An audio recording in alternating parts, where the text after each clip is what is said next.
Centro Comercial Atlántico Fuerteventura patrocina la actualidad de tu isla desde todos los puntos de vista. El Magazín de la Mañana con Nuria González. Queremos informarte.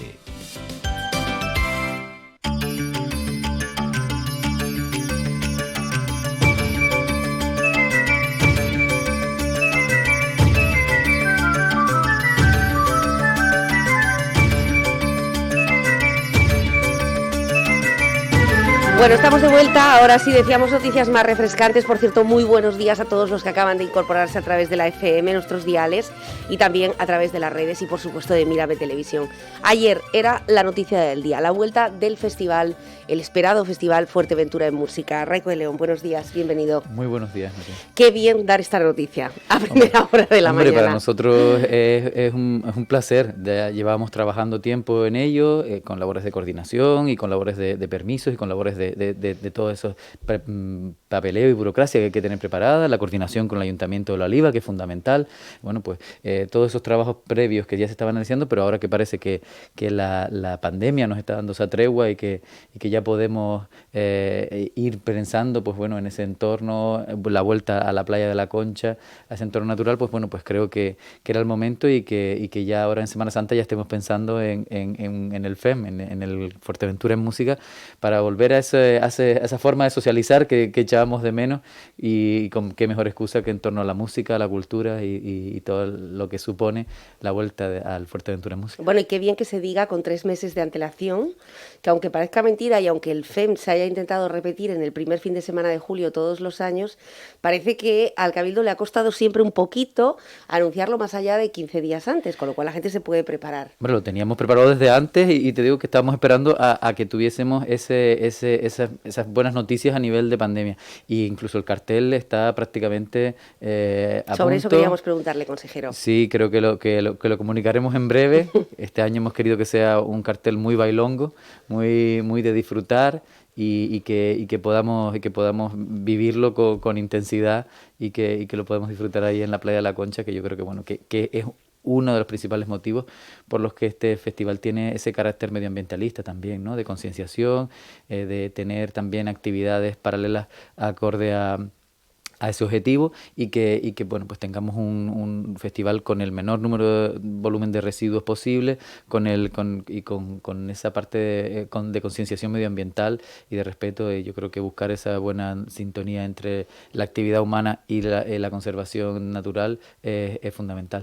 No se puede desvelar quién será el cabeza de cartel, al menos uno de esa docena de grupos. No se puede ¿Serán nacionales, desvelar. Internacionales? Me escachan la cabeza el equipo si lo hago. Bueno, al menos sabemos si son internacionales. Sí, serán internacionales, tendremos gente de muchos lugares del mundo. Ok, bueno, ¿el Cotillo tendrá también un festival en el pueblo?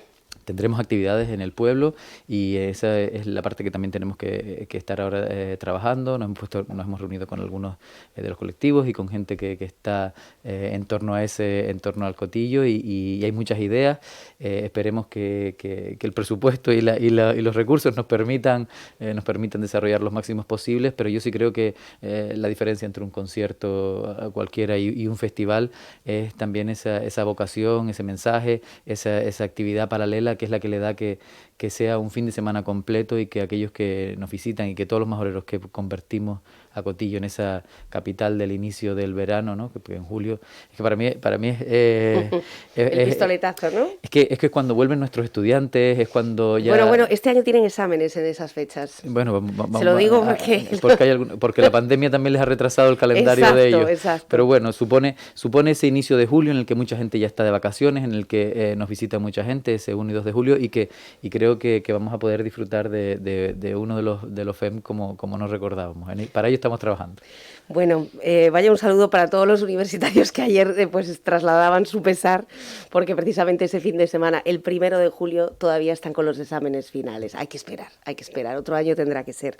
Bueno, una de las cuestiones del FEM, aparte de su arraigada esencia medioambiental, ayer mismo los comentarios en nuestras redes sociales era qué bueno que vuelva este festival y qué bien que sigamos protegiendo la playa y el entorno, es el tema de las pernoctaciones. Teniendo en cuenta que en el Cotillo hay un número limitado de apartamentos turísticos, de camas alojativas en los hoteles, y lo que ha ocurrido todos los años, que las personas se concentran y acampan en torno al festival. Esto ha sido un problema en muchas de las ocasiones. El Cabildo trabaja ahora en esa ordenanza. ¿Llegará para ese momento? ¿Están trabajando de forma coordinada? Sí, nosotros hemos pedido que en todas esas normativas que se están haciendo se contemplen las posibilidades de acampadas puntuales, para que en ocasiones puntuales y teniendo pues un esfuerzo en los residuos que dejan, teniendo un esfuerzo en la concienciación y en controlando el entorno en el que se realiza, porque nos parece que hay muchas formas de vivir el FEM y creo que esa la de acampar es una de las posibilidades por las que nosotros pujamos, pero claro, siempre acorde a que los especialistas en medio ambiente y que toda la normativa reguladora pues lo permita. Siempre es una de las asignaturas que está pendiente, pero puesta ahí en el listado de acciones que abordar. Yo creo que hay muchas de las formas de vivir el FEM y para eso también estamos haciendo un esfuerzo con la Consejería de Transporte. Y ayer hablamos con Carmen Alonso para que vaya trabajando en esas líneas de organizar y de plantear cuál es el plan que le planteamos a la empresa para que pueda haber un buen servicio de transporte público para aquellas personas que no se quieran trasladar en su vehículo, y también con la Consejería de Medio Ambiente, con Lola García, para todas esas acciones que la Reserva de la Biosfera va a implementar, desde los vasos a recogidas de basura. Bueno, una batería de acciones, también en colaboración con las asociaciones medioambientalistas del norte de la isla, y creemos que será una oportunidad también para tomar conciencia del lujazo que es vivir en Fuerteventura y el lujazo que es poder disfrutar de la actividad cultural en un entorno como la Playa de la Concha. Bueno, esto es el Festival Fuerteventura en Música, 1 y 2 de julio en la Playa de la Concha. No hemos logrado sacarle al consejero quién será el cabeza de cartel, lo anunciarán, me imagino que dentro de pocos días o pocas semanas, en cuanto esté cerrado. Es cierto que normalmente en esto hay que ser muy cuidadoso, porque hasta que no está cerrado un contrato pues puede caer, porque puede haber un competidor que le ofrezca, no sé, algo más. No creo que mejor, pero al menos algo más. Bueno, queremos hablar sobre otros proyectos, Raico, que se han presentado esta semana. Hablamos de la Cueva del Junquillo o de las excavaciones del Junquillo, donde vemos que se ha avanzado. Siempre estamos muy pendientes del trabajo que realiza Rosa y todo su equipo desde Arenisca, puesto que son una empresa majorera, una empresa que cuenta con personal cualificado de arqueología y demás, y que depende muchas veces de los fondos públicos para sus investigaciones. ¿Cuáles han sido los hallazgos y cuál es la apuesta del Cabildo en este aspecto? Hombre, yo creo que tenemos la suerte de contar en Fuerteventura con una empresa de profesionales importante y que cada vez más va incorporando pues personas a su equipo y que tienen mayor capacidad. La conservación del patrimonio es un objetivo fundamental para nosotros, es una prioridad porque se pierde cada segundo, y en ese sentido pues tener acciones de conservación pues son fundamentales. En este caso, como es la Cueva del Junquillo, es a raíz de que unos senderistas y un fotógrafo, Juan Olivares y Antonio Santana, pues que pasaban estaban en la zona del Barranco del Junquillo, descubren una cueva y lo que descubren dentro es una oquedad importante con numerosos sacos llenos de restos, de conchas dispuestos en un lado, y se veía claramente que era un expolio, ¿no? Y en eso, pues ante eso, pues denuncian cómo se debe hacer al Seprona o a las inspecciones del Cabildo de Fuerteventura, o a Medio Ambiente o a la Inspección de Patrimonio, y se pone el protocolo en acción. Incluso estuvieron un tiempo intentando averiguar quién era, porque era un expolio importante, eran numerosos la acción que se había hecho dentro del yacimiento era importante, era un destrozo importante, no sabemos con qué intención, pero bueno, creo que hay que recordar la importancia que tenemos entre todos y el compromiso y la responsabilidad que tenemos de todos. Fuerteventura tiene un gran potencial, y ese potencial arqueológico pues lo tenemos que cuidar entre todos, porque empezando por las instituciones. Bueno, voy a invitarle a que se pongan los auriculares, consejero, y que escuchemos a Rosa, de Arenisca, que hace tiempo que no pasa por aquí, pero sí sabemos que sigue trabajando con el Cabildo, con la Consejería de Patrimonio que lidera Jero Lozano en La Oliva, también para todas las excavaciones relacionadas con Villaverde, en fin, retomando proyectos. Rosa, buenos días. Hola, buenos días, Nuria, ¿qué tal? Gracias por estar al otro lado. Nos hubiera encantado, ya lo sabes, que estuvieras aquí, sí, pero hoy no ha podido ser. No, yo encantada siempre de estar por ahí, pero hoy la verdad que era imposible. Bueno, ayer precisamente estábamos comentando por aquí en la radio, para un arqueólogo encontrar una semilla o encontrar restos de enterramientos, pues es como el máximo, ¿no? Es una de las cuestiones que ustedes han estado trabajando para intentar también conocer los rastros de esa época aborigen. ¿Qué ha supuesto esta Cueva del Junquillo, Rosa? Bueno, pues ha supuesto encontrar también otro tipo de restos que son igual de importantes a veces, aunque menos espectaculares, que un enterramiento que puede llamar más la atención, pero que también nos están hablando de la vida de los majos. Por ejemplo, todas las cuestiones relacionadas con la pesca, con la relación con el mar, el marisqueo, son muy desconocidas. Siempre se ha ahondado más por la cuestión de la economía relacionada con la ganadería y además en un yacimiento tan antiguo como este. Que nos lleva al siglo IV, que es uno de los yacimientos que junto a otros que están apareciendo es de los más antiguos que ahora mismo conocemos en Fuerteventura, y encontrar un espacio que se usó durante casi 800 años para exactamente lo mismo nos permite ver cómo fue cambiando esa relación de los majos con el mar, ¿no? Bueno, en esta excavación, ¿que data desde qué época? Pues las dataciones más antiguas que tenemos son del siglo IV después de Cristo, del siglo IV, V, y las más recientes del siglo XI y XII. Pero no descartamos la posibilidad, bueno, de hecho es un espacio que se ha usado hasta hace muy poco, que se usara en momentos posteriores a la conquista. Ajá. También. Entonces, sí que tenemos ejemplos en, por ejemplo, Villaverde, ¿no? ¿Sí? Estuvo ocupado durante muchísimo tiempo, pero el espacio fue reconvertido, o Punta de Caletones en principio se usó para algo y luego se usó como lugar de enterramiento. Sin embargo, en Punta de Caletones tenemos un espacio que además es una cavidad, es una cueva, eso permite también una buena conservación. No es lo mismo que un yacimiento al aire libre, que está expuesto a la erosión del viento, la lluvia. Sí. Es un espacio en el que la conservación es mayor. Y tener durante esos 800 años exactamente el mismo uso, que fue el de procesar alimentos relacionados con el mar, peces, mariscos, lapas, burgaos, pues claro, nos permite ahondar en un conocimiento mucho más profundo y cómo fue cambiando la costa de Fuerteventura durante esos 800 años a nivel medioambiental incluso, cómo fueron, qué especies se consumieron en un momento dado más que otras. Nos permite hacer un estudio de largo recorrido, ¿no? De 800 años de historia de los majos relacionado con un tema muy concreto. Sí. Bueno, hoy titulaba la provincia Lapas y Burgaos, el manjar de los majos. Antonio Cabrera, que tiene ese don y ese talento, ¿no? Lapas y Burgaos serían el menú manjar, el menú gourmet de los majos en aquella época, Rosa.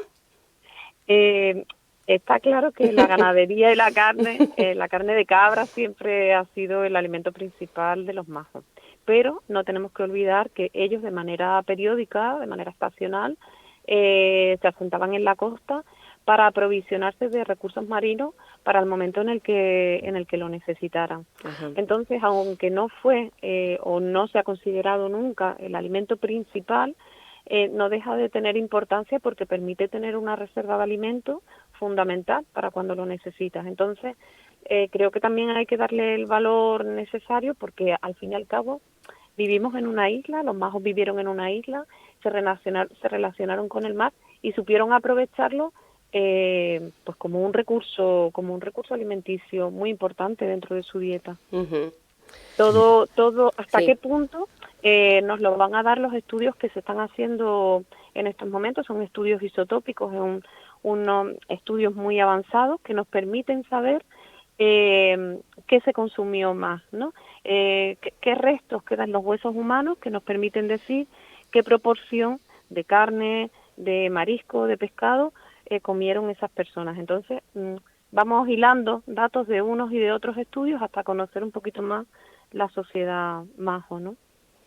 A mí es que me parece apasionante Sí. como ellos van trabajando y van, de alguna manera, bueno, pues con esas piezas del puzzle que van encontrando y todas esas pistas, van elaborando la historia de cómo vivían, ¿no? De cómo vivían nuestros antepasados y de cómo se pudo subsistir en esta isla y encontrar eso como una especie de fábrica de conservas en la que se cocinaban todo ese material, todas esas cruscos y todas esas lapas que se encontraban, bueno, y que encontrar huesecitos de peces que se ponen, que pueden decirnos de qué especies son las que podían pescar y de qué forma las pescaban, me parece apasionante, y en eso, bueno, pues yo cuando los veo trabajar y van probando resultados, ver ese perfil de 800 años de historia y ver cómo uno encima de otro se van superponiendo, bueno, pues las distintas épocas. A mí es que el trabajo de ellos me parece apasionante, y yo cuando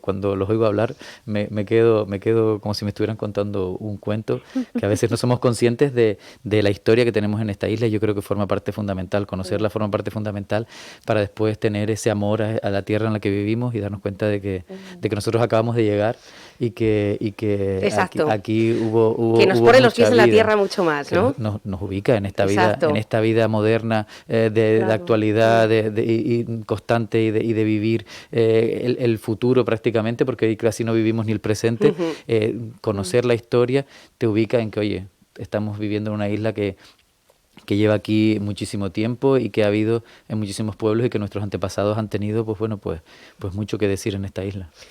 Bueno, Rosa de Arenisca, que siempre es un placer. Por cierto, esas imágenes que estamos viendo y que acompañan este y otros reportajes que saldrán en nuestro programa de cultura, que son preciosísimas, tratadas con el mimo documental, creo que son de Pastorcillo Films. Sí, Bueno, de pues un Pastorcillo saludo a Film, Sirma. que la verdad es que hacen un trabajo increíble y saben transmitir con la imagen y la música un poco el sentir de cada trabajo, ¿no? Llevan Es muchos años importante. acompañándote. Claro, es que lo Sí. bueno de tener un hermano arqueólogo y otro cineasta prácticamente. Claro. Es que tienes al equipo, tienes El equipo perfecto. tienes al equipo perfecto, y a esta casa también para promocionar todo eso, porque hay que promocionar, no, divulgar, podría ser el verbo. Rosa, un abrazo muy grande y Muchísimas felicidades. Gracias, Nuria, Gracias. buen día. Bueno, nos apasiona, ¿no?, este tema de los hallazgos arqueológicos de Fuerteventura, porque efectivamente siempre decimos, ha sido la gran asignatura y sigue siendo la gran asignatura pendiente en materia educativa, que nuestros niños conozcan la base más allá de la época prehispánica, o sea, o hacia atrás, ¿no?, que es lo que parece que... Claro, es que en la historia nosotros lo que tenemos a través de los libros, y a través sobre todo de muchas veces de las películas y de las formas en las que conocemos la historia, es pues la historia europea, la historia americana, y parece que nosotros no la tenemos, ¿no? Y ahora hemos visto como el yacimiento de Lobos pues nos permite saber que esa Roma que tenemos tan metida en la época de historia, pues estuvo en Canarias, y todavía están decidiendo, analizando a ver hasta qué punto estuvieron, si de forma temporal, si tuvieron asentamientos más prolongados. Bueno, la ciencia irá descubriendo y podrá ir mostrando todas esas piezas, pero que tuvieron relación. Hay en el Museo de la Simona, Sí. el Museo de la Batalla de Tamasite en Tuineje, que inauguramos recientemente, hay un panel que a mí me encanta, y es que es como un esquema histórico, una línea temporal, en el que por un lado están hechos históricos relevantes del resto del mundo, y por debajo están qué es lo que estaba sucediendo en Fuerteventura en el mismo tiempo. Y creo que nos sitúa muy bien de por dónde el encajar los hechos de Fuerteventura con ese subconsciente que tenemos histórico de los grandes eventos, que lo tenemos muy metidos y grabados la fecha en la que ocurrió, pero que no relacionamos con la vida aquí. Yo creo que es importante que sepamos qué sucedió en la tierra que pisamos. Oye, que es un super plan para este fin de semana, o esta semana larga para algunos, que será la Semana Santa, que no solamente esa casa de la Simona, ese Museo de la Simona, que tenemos pendiente algunos todavía más allá de la inauguración, sino también el Museo Arqueológico. Quién sabe si ustedes todavía no han conocido todo lo que allí se está exponiendo y guardando, esos tesoros de Fuerteventura. Bueno, Ayer mismo, dentro del área de cultura, que tiene, como ven, muchas ramas y muchos espacios diferentes para la divulgación, hubo una conferencia que me parece que es como para remarcar, que fue la de Blandura, en aquel momento, Museo Archivo Insular, muy cerquita de esta emisora, donde se exponía cómo había afectado a los canarios en el siglo XVIII esa gran erupción volcánica que duró más de 6 años y que hizo que muchos lanzaroteños tuvieran que trasladarse a Fuerteventura y de Fuerteventura a Las Palmas.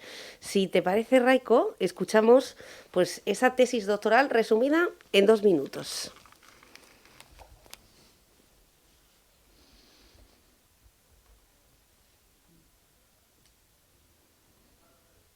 No sé si podemos escucharla.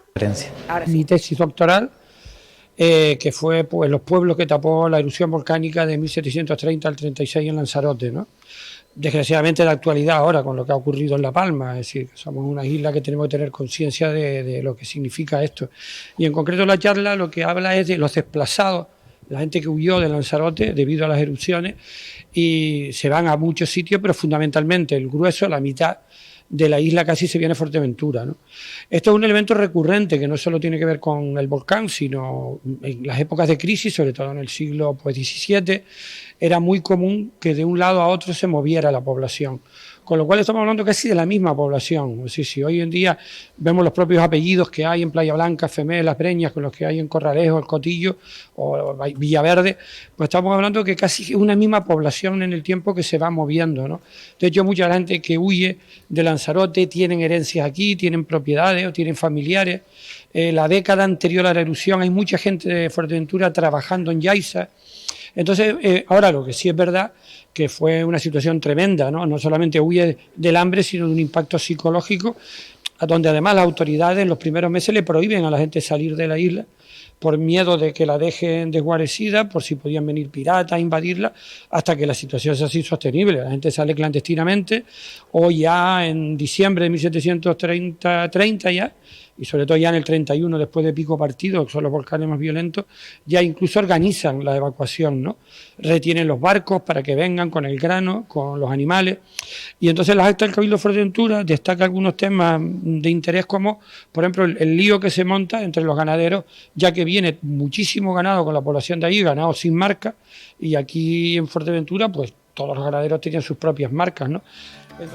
Bueno, todo esto y mucho más en nuestro especial de cultura donde se podrá hablar, pero bueno, nos pareció muy interesante porque por un momento quizá hablar de erupciones volcánicas sin todo lo que ha ocurrido en La Palma nos sonaría un poco lejano, como esa época de los Maos, pero es que lo tenemos súper reciente, ¿no?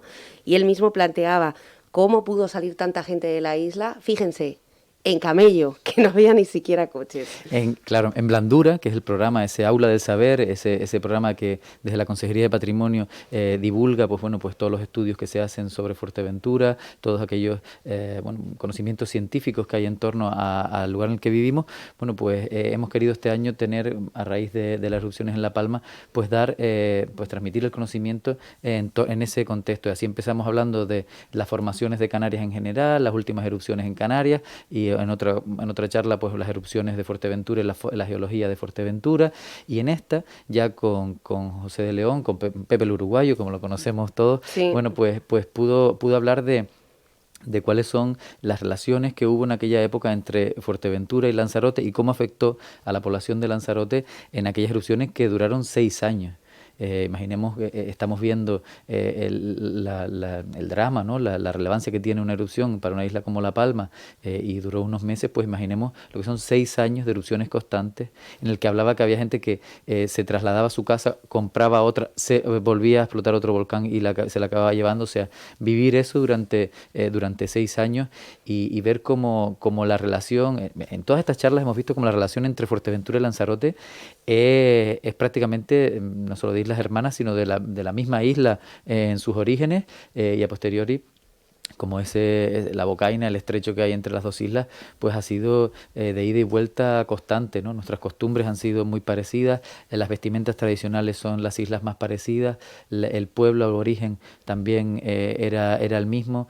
De manera que lo que nos une con Lanzarote es muy importante, y ayer vimos, Pepe decía que esa acogida que ahora están teniendo de casas y demás en La Palma, para los conejeros en su época fueron los majoreros.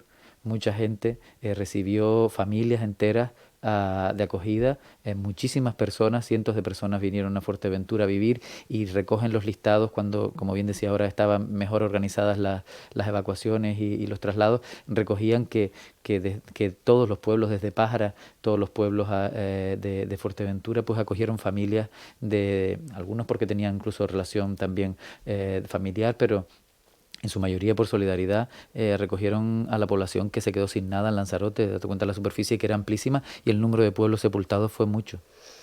Bueno, muy interesante. Por eso hay que estar muy pendiente de esa agenda de cultura, porque ofrece estas conferencias, que al fin y al cabo es la exposición de grandes estudiosos, en este caso, efectivamente, Pepe el uruguayo, pero su tesis doctoral, donde decía, bueno, y ahora viendo lo que ha ocurrido, me pregunto cuántos trastornos respiratorios han tenido que pasar o tuvieron que pasar en aquel momento, ¿no?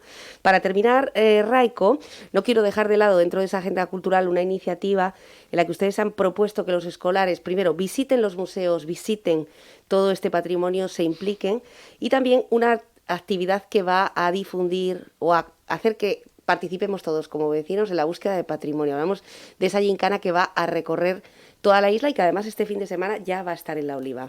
Sí, las gincanas son una forma, yo creo que hay que buscar fórmulas de divulgar el patrimonio de la forma más divertida posible, y creo que porque aprender debe ser un gusto, y bueno, y esta iniciativa junto con Arenisca, con Rosa López también, pues bueno, pues y la colaboración de los distintos ayuntamientos, creo que es una iniciativa muy bonita y que podremos disfrutar en familia. Son muchas las acciones.